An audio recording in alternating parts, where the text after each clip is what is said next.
So tell me, when did you start writing? Early on, boy, I think in 6th grade I won first place for a poetry contest. That's when I knew I liked this, and really started writing. I started reading science fiction about age 14. My mom bought me a book, Clifford Sinek's Macedonia. So I not only read that book, of course, but bought all of his books. Wow. And started buying all the other people, Heinlein and, of course, everybody after that. Yeah. And started writing maybe a year or two after that. Little chicken scratches type stories, but just couldn't stop doing it. Yeah, started submitting around 19. I was 19 years old, and that's when I first saw the Writers of the Future book. So yeah, I saw the first one right there in the bookstore. Wow, and were you writing at that time when you? I was. Did you submit after seeing that, volume 1? No, I was too nervous. Okay. I submitted about a year later. Maybe I submitted to the Writers of the Future initially in 1986. That was my first time, and started submitting pretty regularly all the way up to 1992, and I gave up. Actually, I submitted 12 times and I got 12 rejections. No honorable mentions. I was pretty discouraged, and was of course submitting to other magazines and stuff. Always first to the Writers of the Future because I knew. I went to a convention and I saw someone that got an honorable mention. I was so jealous. I'm like, man, I kind of felt like I could win this contest. And it didn't happen, so I gave up. And was devastated for years and years. Now there's a story there, and I've heard bits and pieces of this story. They call you Topanga Canyon. Why do they call you that? Well, gosh, there is a story there, and it shocked me because I didn't even know it. And I grew up in Topanga Canyon. This is where I lived when I was sending out stories in the 90s and 80s and 90s, and gave up. Didn't realize that editors were actually paying attention to me and talking about me, even book editors. And everyone was wondering who was going to publish my next story. I didn't know any of that. I gave up, and I found out years later. I started submitting again. I remembered the contest. This is like 17 years later after I quit, right? Wow. And I just thought, I still want to be a science fiction writer. And remembered the contest and looked it up. And I'm like, wow, it's still there. Bought all the books, read them all, the ones I still had. I had thrown away all the books I bought.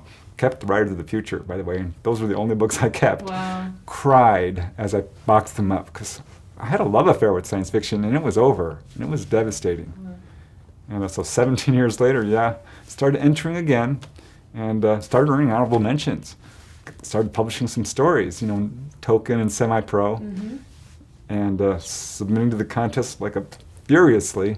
Got my first honorable mention, and then another. And what about that? When you got your first honorable mention? I jumped up and hit the ceiling. Could not believe it. It came in. I found out when I got the certificate, because this was before the internet was super strong, and couldn't believe it. I was so excited. And I thought, I'm going to enter every quarter. Yeah. Is what I'm going to do. And I started entering furiously in, it was 2009, and entered every quarter since then. Got 4 rejections right off the bat, and got my honorable mention, and couldn't get past that barrier. I just couldn't get past the honorable mention barrier. I couldn't get a semifinalist. Couldn't get a silver honorable mention. Of course, no finalists for me. What was I doing wrong? I was getting discouraged again. Oh, wow. And I'm going through the Writers of the Future forum, which is great. I learned everything there about how to write and be inspired, certainly, because I came on this thread that said, don't give up. And everyone's talking about, I would never give up.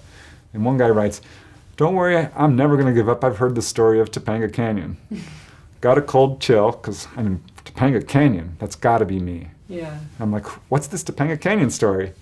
And I said, it's about this guy. It's a cautionary tale taught by Dean Wesley Smith, who's actually one of the judges and was published in the first book. I knew who he was. Yeah. It's a cautionary tale about a writer who gave up, who was at the end of the road and disappeared off the face of the earth. I'm like, oh my God, that was me. I knew it was me. I was so excited, but also devastated. It was a really weird feeling because I had a secret identity that I didn't even know about. Wow. Is what it was like. I'm like, oh my God, I have to call him. I have to contact him. And I did. And he's like, oh my gosh, yes, that is you. And I hope Wow. that's okay. I'm like, of course it's okay. I mean, this is amazing. And that gave me the inspiration, I think, that I Yeah. needed to never give up, Wow. really. And got that call. I was a finalist, but didn't sleep for, 2 weeks. And got the call that I was a winner. Screamed while I was at work. Oh, wow. My boss comes running in. He's like, "What's wrong?" Like, nothing. I just won this contest. I'm gonna need a week off next year. That's what's wrong. And so yeah, it was the greatest thing ever. I called Dean Wesley Smith up. I actually sent him an email, Yeah. and I says, "Got an end for your cautionary tale here, a happy ending." And Wow. really knocked his socks flat off. Second place. Could not be happier.